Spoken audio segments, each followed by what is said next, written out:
추석 연휴 기간 동안 대통령은 여러분이 잘 보도해 주신 대로 수출, 민생, 안보 쪽에 중심을 두고 현장 방문 일정 등을 소화했습니다.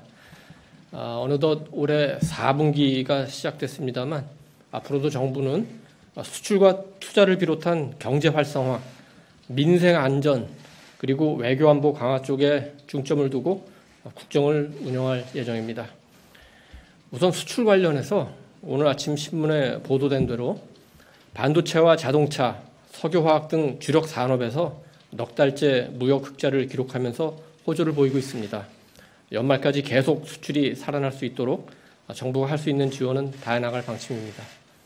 투자와 관련해서는 현재 대통령의 계속되는 정상 외교에서 우리 기업의 대외 투자보다는 외국 정부와 기업의 대한국 투자에 더 집중을 하고 있습니다. 대표적인 성과가 사우디아라비아의 40조 투자 약속, 그리고 UAE의 300억 달러 투자 약속입니다. 다만 투자 규모는 결정이 됐지만 구체적인 투자 프로젝트 확정이 늦어지고 있는 문제가 있습니다. 이달 안에 두 나라의 대규모 투자 프로젝트 확정을 위한 후속 일정들이 있기 때문에 곧 투자가 이루어지면서 질 좋은 일자리 창출도 이어질 것으로 기대를 합니다. 경제와 관련해서는 수출, 투자도 중요하지만 우리 국민들께서 직접 체감하는 물가, 부동산 문제 등도 계속 잘 관리해 나가겠습니다. 부동산 시장은 일단 안정을 유지하고 있지만 물가는 국제 에너지 가격 상승이라는 구조적 문제가 해소가 되지 않아서 어려움이 있습니다만 이 역시 정부가 최선을 다해 대응해 나가겠습니다. 그동안 비상경제 민생회의에서 반도체, 2차 전지, 인공지능 AI 등을 집중 논의하면서 이 해당 분야의 수출과 투자 성과는 나오고 있지만 앞으로는 이와 병행해서 좀 더 국민 생활에서 체감할 수 있는 경제 분야도 성과를 낼 수 있도록 노력하겠습니다. 대통령실에서는 체감할 수 있는 경제 분야 일정을 따뜻한 경제 일정이라고 부르고 있습니다만 앞으로 따뜻한 경제 일정의 좀 더 구체적인 그 방향을 소개할 수 있기를 기대합니다. 추석 연휴 일정에 대한 총평을 묻는 질문이 많이 있었기 때문에 간략하게 소개를 해드리겠습니다. 추석 연휴 첫날인 28일 대통령께서 인천국제공항 화물터미널을 방문했는데 인천국제공항은 화물 처리 규모가 홍콩 첵라콕 공항에 이어 세계 2위입니다.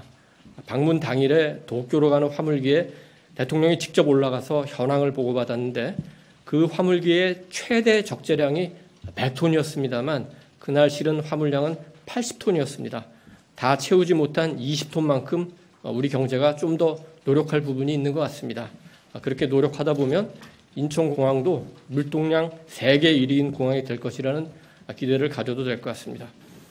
그날 화물기를 운항했던 기장은 박익 기장으로 최근까지 공군 1호기 조종사였던 분입니다. 여러분 지난번에 인도네시아, 인도 함께 방문했을 때도 박 기장이 공군 1호기를 조종했습니다. 대통령께서 외교가 경제고 경제가 외교다 이렇게 강조해 왔습니다만 그런 사실이 박 기장을 통해 증명되는 측면도 있다고 말할 수 있겠습니다. 연휴 이틀째인 29일에는 히로시마 원폭 피해를 입은 제1교포들을 영민관으로 초청해서 오찬을 함께 했습니다. 대통령이 지난 5월 히로시마를 방문했을 때 했던 약속을 지킨 것이고 참석자들은 이에 대해 특별히 감사를 표시했습니다. 히로시마 방문 당시에 윤석열 대통령의 두 손을 이렇게 꼭 잡고 뺨에 댔던 우리 박남주 할머니는 아쉽게도 이번에는 건강이 허락하지 않아서 오지 못했습니다. 한국 대통령의 히로시마 제1교포 원폭 피해자 위령비 참배 그리고 국내 초청이 더 늦어지지 않고 이루어진 것이 얼마나 다행스러운 일이었는지 상징적으로 보여주는 측면이 있다고도 말할 수 있겠습니다. 이날 오찬에서 권준호 한국 원폭 피해자 대책특위위원장은 답사를 통해서 원폭 피해자들은 두 가지 소망이 있었다고 말했습니다. 하나는 대한민국 대통령이 위령비를 방문해 주시는 것인데 그것은 윤 대통령이 이미 이루어졌다고 했습니다. 나머지 하나는 핵무기 없는 세계를 보는 것이라고 했는데 그런데 한반도에 핵무기가 등장한 것에 대해 참담함을 느낀다고 했고 그러나 우리 정부의 능력을 믿고 우리 정부의 비핵화 노력에 대해 지지와 성원을 보내겠다고 했습니다. 한일 관계는 과거의 문제이기도 하지만 현재와 미래의 문제라는 사실을 보여준다고 말할 수 있겠습니다.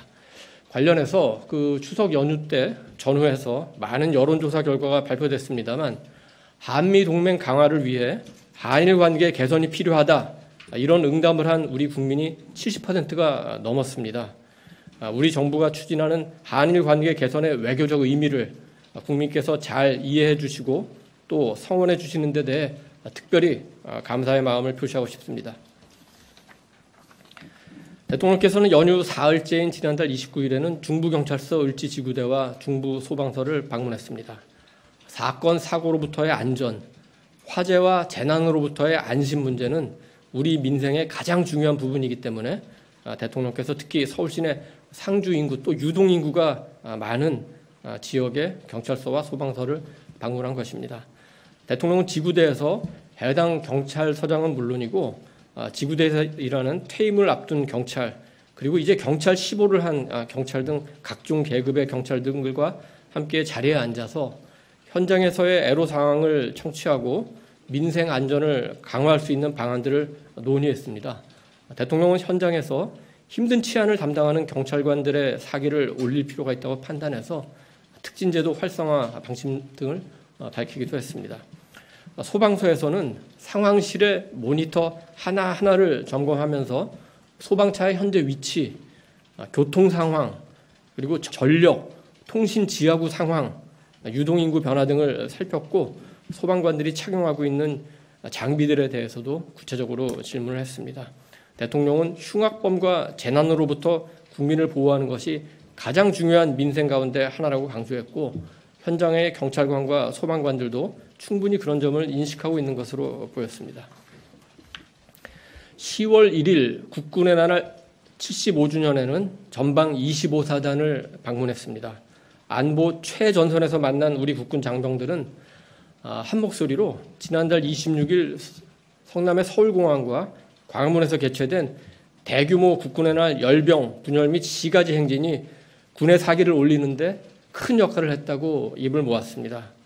당시 우리 군은 드론 등 첨단 무인기를 선보였습니다만 전방 초소에서도 북한군의 무인기 등 새로운 도발 형태에 대한 대비 태세가 보고가 됐습니다. 대통령은 군 장병들과의 간담회를 마친 뒤에 예정에는 없었습니다만 내무반과 세면장, 화장실 등도 잠시 둘러봤습니다. 대통령은 구인이 함께 쓰는 내무반에 들어가서 침상, 그다음에 침구들을 직접 손으로 만져보며 점검을 했는데 우리 안보를 지키는 군이 보급품 문제로 어려움을 겪지 않도록 하겠다는 뜻이었습니다. 이번 전방부대 방문에서는 군인 정신이 투철하고 사기가 충천된 우리 군의 모습을 확인했습니다. 윤석열 정부에서 안보는 우리 국민들이 안심할 수 있다는 확신을 갖고 돌아올 수 있었습니다. 오늘이 화요일이고 내일 수요일부터 다시 우리 국민의 일상이 시작됩니다만 이번 주 그리고 다음 주에는 기본적으로 오래전부터 계획했던 국가적 행사에 대통령이 참석하게 될 것으로 보입니다. 또 외교 일정도 계속되고 국정 현안과 관련된 만남도 있겠지만 어떤 일정이든 경제 활성화, 민생 안전, 안보 강화에 연결이 된다고 볼 수 있겠습니다. 경제 등 그 관련된 일정은 추후 확정되는 대로 우리 언론인 여러분께도 알려드리겠습니다.